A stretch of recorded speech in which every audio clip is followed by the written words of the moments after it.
Sir, scenery कांड वाले मुद्दे पर जो जदयू की ओर से जो स्टैंड आया है, इसको लेकर के आप क्या रुख रखते हैं?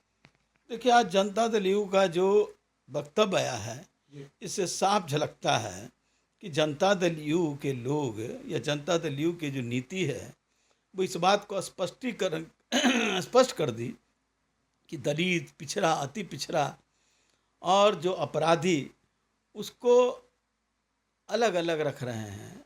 दलितों पर अत्याचार हो, उस पर उनको कोई माथा पर पसीना नहीं आएगा, ना माथा पर सिकन आएगा। अति पिछड़ों पर कोई हो, चाहे किसी भी गरीब तबके पर हो, उनको कोई पसीना नहीं आएगा। मैंने तो एक सवाल उठाया था, हमने बार बार कह रहा हूँ, हत्या नरसंहार चाहे किसी का हो, उस पर हम संवेदनशील हैं और संवेदनशीलता हमारी पार्टी भी है।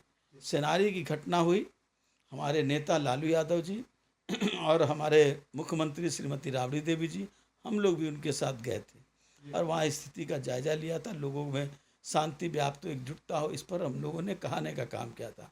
हम लोगों ने सेनारी ही नहीं, बल्कि जो भी लक्ष्मणपुर बाथे हो, बथानी टोला हो, मियाँपुर हो, सभी जगह हम लोग गए थे।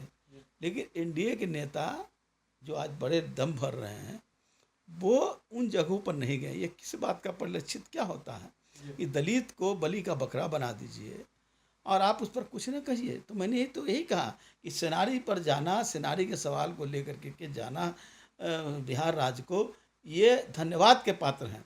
लेकिन उनके साथ साथ उनको लक्ष्मणपुर बाथे, लक्ष्मणपुर बाथे, बथानी टोला, मियाँपुर, बेलछी आदि इलाकों में जो घटना घटी, नरसंहार हुए और उसमें जो लोगों को बरी कर दिया हाई कोर्ट ने, और बरी करने के बाद उन सवालों पर लेकर के आप क्यों नहीं सुप्रीम कोर्ट में गए? आपके एडवोकेट जनरल ने क्यों नहीं इस तरह की राय दी, या राय दी तो आपने उसको क्यों नहीं माना, या आप अपने खुद निर्णय लेने का काम ने क्यों नहीं किया? तो आप या तो सरकार में आप खुद जातीयता को बांट करके, जातीयता फैला करके, जाति के दो वर्गों में बांट करके इस राज्य को ले चलना चाहते हैं। हम इस देश, इस राज्य में सभी समाज के, सभी धर्म के, सभी जाति के लोगों को एकजुट करना चाहते हैं। किसी पर एक भी घटना घटती है, वो दर्द मुझको भी है, चाहे वो किसी जाति, किसी धर्म का हो। लेकिन दलित वर्ग, जिसके लिए आप मसीहा बनते हैं, उन पर जो घटना घटती है, उन पर जब न्यायालय में जो लोग दोषी हैं उनको बरी कर दिया जाता है, तो उसके लिए क्यों नहीं आप सुप्रीम कोर्ट गए? सेनारी वाले में आप सुप्रीम कोर्ट जा रहे हैं, अच्छी बात है, उन लोगों पर भी जाते। अमीर दास आयोग बना था, जस्टिस अमीर दास आयोग, और श्रीमती राबड़ी देवी ने बनाया था 2010 में। आपने उसको बिना कारण बताए भंग कर दिया और उसका अंतिम रिपोर्ट आप प्रकाशित कीजिए, दूध का दूध, पानी का पानी हो जाएगा। पता चल जाएगा कि कौन लोग षड्यंत्रकारी थे इन नरसंहारों के पीछे और कौन लोगों ने इस तरह का घटना कराया। तो आपने तो उसको भंग कर दिया, ठीक है, भंग कर दिया बिना कारण बताए।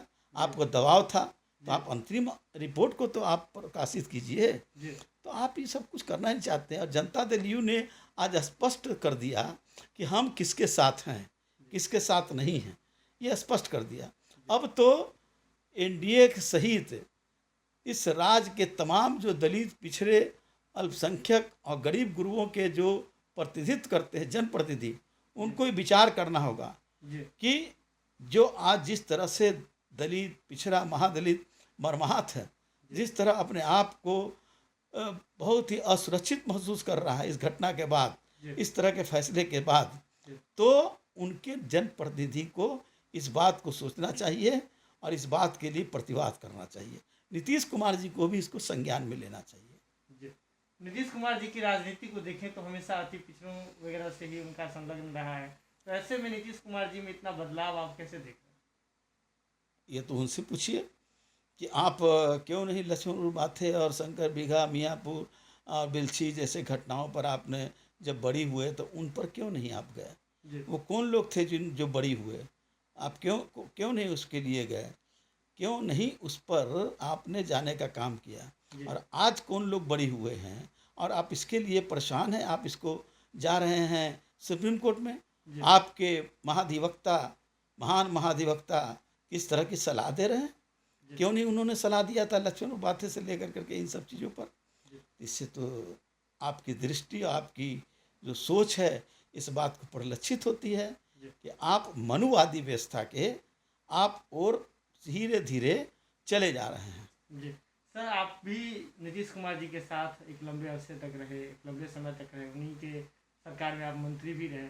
ऐसे में अब जो है आप दूसरी पार्टी में हैं, तो क्या लग रहा है कि आपके हटने के बाद नीतीश कुमार जी में बदलाव हो रहा है, या उस समय भी आपको जानकारी होगी कि जब 2 अप्रैल को जब दलित के सवाल को लेकर के पूरे देश में एक लड़ाई लड़ी जा रही थी, हम भी उस लड़ाई में सरकार में रहते हुए लड़ाई लड़ने का काम किया था और विधानसभा के बेल में आकर के इस सवाल को उठाने का काम किया था। और पूरे दलित और तमाम लोग इस सवाल पर सदन को छोड़ कर करके बाहर आके प्रदर्शन किया था। फिर महामहिम राज्यपाल जी के यहाँ जा कर करके हम लोगों ने मेमोरेंडम दिया था। इस सवाल पर तो मैं बराबर रहा हूँ, चाहे कोई भी सवाल रहा हो, दलित के सवाल पर, पिछड़े के सवाल पर, गरीबों के सवाल पर, या सवर्ण में भी जो गरीब है उनके साथ जब घटना घटती है, उनके साथ जो अन्याय होता है, उस सवाल पर मैं बराबर साथ रहा हूँ। मेरे लिए कुर्सी से ज़्यादा विचार महत्वपूर्ण है और यही कारण है कि मैं जनता दल यू को छोड़ा। उस समय आप लोग को पता है कि मुझे लगा कि अब इनकी बातों को मैं उतनी मजबूती के साथ नहीं रख पा रहा हूँ, तो मैं सिर्फ सत्ता के लिए, सत्ता के सुविधा के लिए और उसके सुख सुविधा में मैं मशगूल रहूं, ये मेरे लिए सुबह की बात और ये मेरे लिए महसूस नहीं था, ये मैं इसको चबा नहीं पाता था।